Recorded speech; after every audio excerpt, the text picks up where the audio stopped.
एक खूब सरस प्रोग्राम हतो। तमाम ब्रह्म देवताओं ब्राह्मणों आशीर्वाद आप्या छे।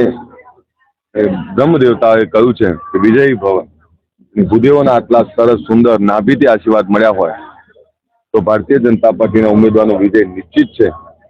અમને સ્પષ્ટ વાત કરી, અહીંયા ભાષણો સાંભળ્યા બધાને, એક જ વાત હતી, હિન્દુ સંસ્કૃતિનું રક્ષણ, વિકાસને મત, આપણા અટકેલા કામોને મત, એ અટકેલા કામોને કરાવવા માટેનો મત। અને જ્યારે હિન્દુ સંસ્કૃતિની વાત આવે ત્યારે ભૂદેવો હંમેશા હિન્દુ સંસ્કૃતિનું જતન કરનારા લોકોની સાથે રહ્યા છે। ત્યારે ભારતીય જનતા પાર્ટીના ઉમેદવારને પગલે ને પગલે જીતાડવાની આ નેમ લીધી છે।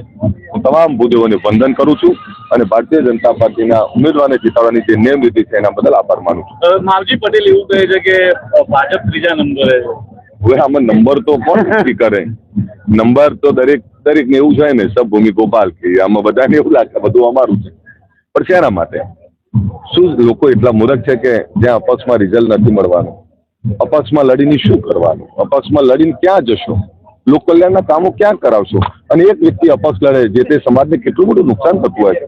એ સમાજમાં રહેલા એ નેતાઓ કે જેમણે ખૂબ વર્ષોથી કામ કર્યું, એ નેતાઓની સામે આ પ્રકારનું આ વ્યક્તિત્વ જે ઊભું થાય એનાથી સમાજને ખૂબ મોટું નુકસાન થતું હોય છે। માવજી દાદા આદરણીય છે, મારે વધારે કંઈ નથી કહેવું।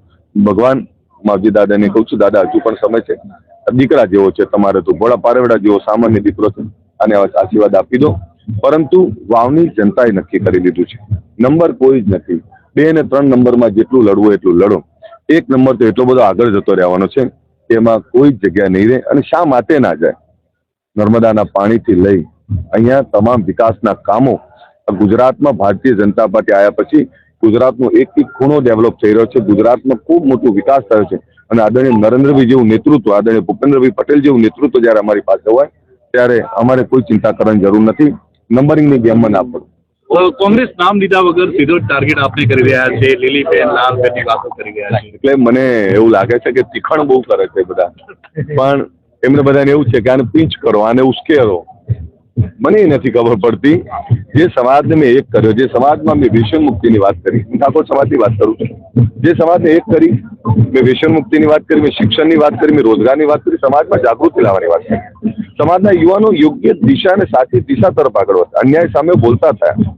ત્યારે આ પ્રકારની વાત કરે છે, મને લાગે છે કે અમને નથી ગમતું કે કોઈ નવા નેતાઓ તૈયાર થાય, નવું નેતૃત્વ આવે, એટલે એના માટે એ લોકો વાત કરે છે। એમની સસ્તી રાજનીતિની ધરા જગ્યા ખસકતી હોય એવું લાગે છે, એટલે આ પ્રકારની વાણી વિલાસ કરે છે। પણ એમની બાબત, એમની ભાષા એમને મુબારક, મને એમાં કોઈ ફરક પણ નથી પડતો ને। જેમને જે બોલવું એ બોલે। અમારી જોડે ચોક્કસ એજન્ડા છે કામનો, એ કોઈ રાજનીતિક વિચારધારાની વાત કરતા જ નથી। જે આવે છે એ મારી જ વાત કરે છે, એટલે એ ટીખણ કરે છે, કરવા દો। રાજનીતિમાં એમનો તો એ સાધુ થવાયા છે, રાજનીતિમાં એમને તો કંઈ જોતું જ નથી, એટલે એ તો બહુ સજ્જનો છે। એમને ક્યાં ધારાસભ્ય થવું છે, ક્યાં મિનિસ્ટર થવું છે, એમને ક્યાં સરપંચ થવું છે, એમને તો કંઈ જોતું જ નથી, અને એટલે આ પ્રકારની વાતો કરે છે। રાજનીતિમાં આવી અને જે કાવા દાવા, જે તરકટો કરી રહ્યા છે, આવી રાજનીતિ મને નહીં ફાવે। હું તો સીધો સાદો સરળ રાજનીતિ છે મારી, લોક કલ્યાણ માટે, લોકો માટે હું કામ કરી રહ્યો છું। એક સમાજ જીવનમાંથી આવેલો માણસ શું રાજનીતિ ના કરી શકે? હું એની વાત કરી રહ્યો છું। સમાજમાંથી આવ્યો છું, સમાજની પીડા જોઈ છે, એટલે સમાજની પીડા જોઈ અને એ દૂર કરવા માટેનો મથી રહ્યો છું। પણ એમને બધાને એ ગંદી રાજનીતિ એમને મુબારક છે। મને એમની જેવી ભાષા નહીં આવડે, કારણ કે હું એ સ્તરે નહીં જઈ શકું।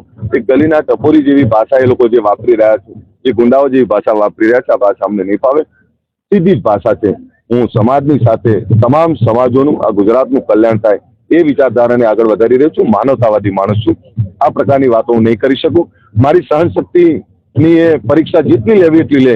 મને કુદરતે સહન કરવાની તાકાત આપી છે, કારણ કે જેને સારું કરવું છે એ સહન કરશે, જેને ઢોળવું છે એ સહન નહીં કરી શકે, અને જેને કંઈ નથી કરવું એને બધું બોલવાનો અધિકાર છે। હું ફરીથી આપને કહું, અહીંયા વાવ રાધનપુર સમીના વાવ રાધનપુર બાબરના વિકાસની વાત કરવી જોઈએ, લોક કલ્યાણની વાત કરવી જોઈએ, લોકોના પ્રશ્નોની વાત કરવી જોઈએ। આ પ્રકારની ભાષાથી સારા નેતાઓ દૂર રહેવું।